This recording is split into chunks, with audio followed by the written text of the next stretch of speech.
Salve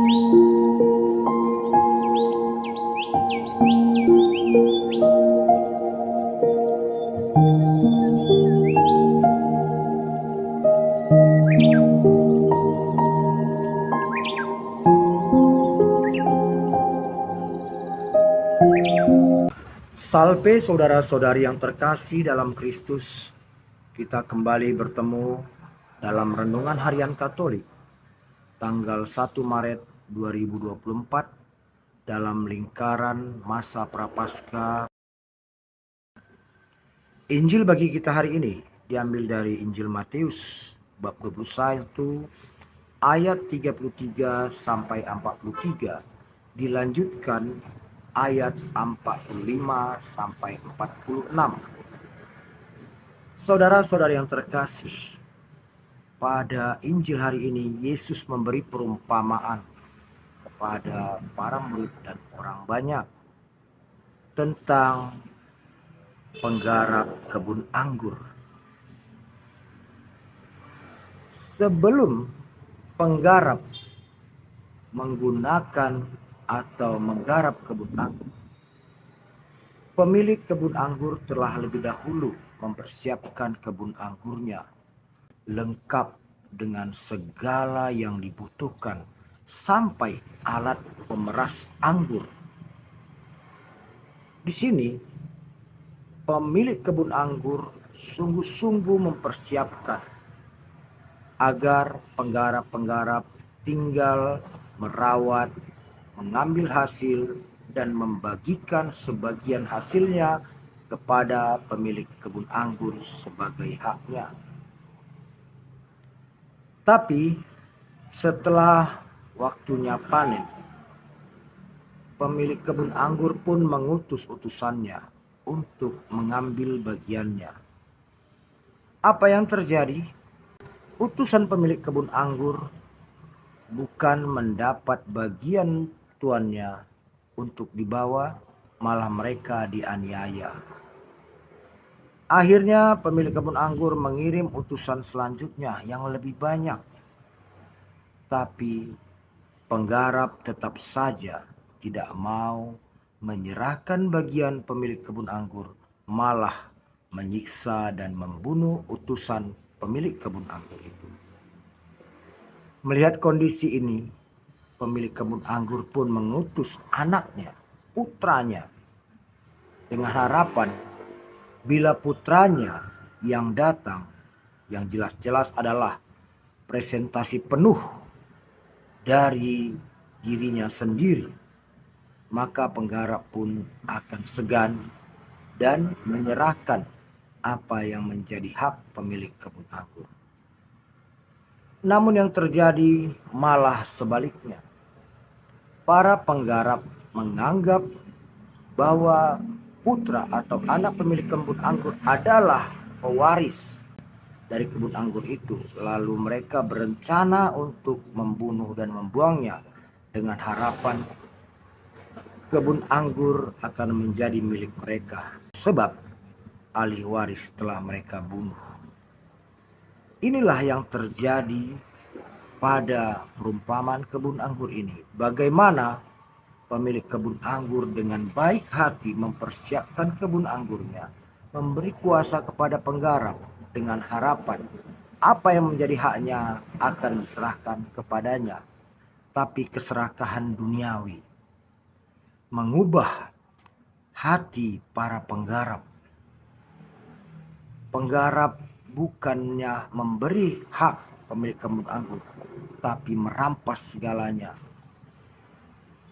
Penggarap-penggarap kebun anggur telah mengangkat dirinya sendiri, bukan lagi sebagai penggarap, tapi ingin menjadi pemilik, menjadi pewaris, penguasa, walaupun dengan cara yang tidak benar.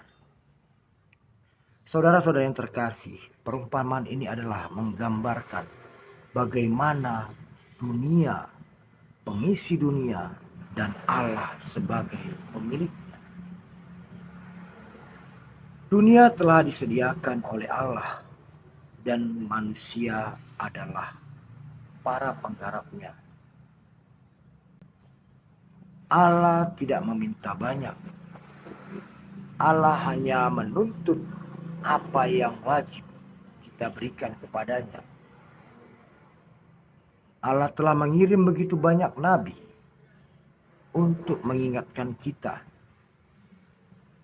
mengutus nabi-nabinya agar kita tahu, ingat bahwa dunia ini yang kita tempati adalah milik Allah dan kita punya kewajiban. Namun apa yang terjadi? Manusia bukan menghargai para nabi yang diutus Allah, malah membunuh dan mengusirnya. Sampai akhirnya Allah pun mengutus putranya yang tunggal, Tuhan kita Yesus Kristus,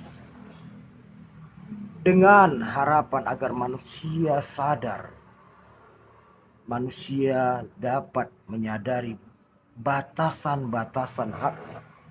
Namun apa yang terjadi? Yesus pun disiksa, difitnah, disesah, hingga dibunuh dengan tragis di atas kayu salib. Inilah gambaran keserakahan manusia yang tidak mau sadar posisinya adalah sebagai penggarap yang punya kewajiban kepada Allah. Ini adalah perumpamaan yang dibuat Yesus akan dunia dan Allah, akan kita yang selalu serakah hingga melupakan Allah.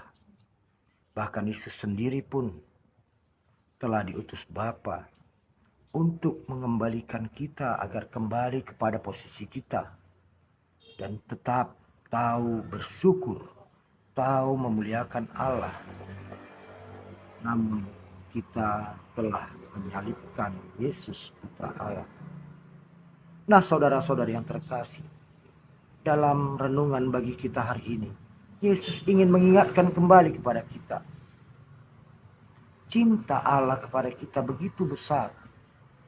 Berulang-ulang ia berusaha mengirimkan utusannya agar kita kembali kepadanya, agar kita tahu posisi kita terhadap Bapa.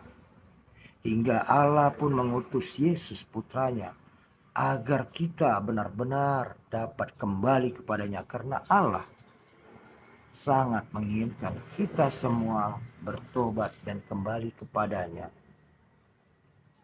Semoga dengan renungan hari ini kita benar-benar menyadari posisi kita. Jauhkanlah keserakahan.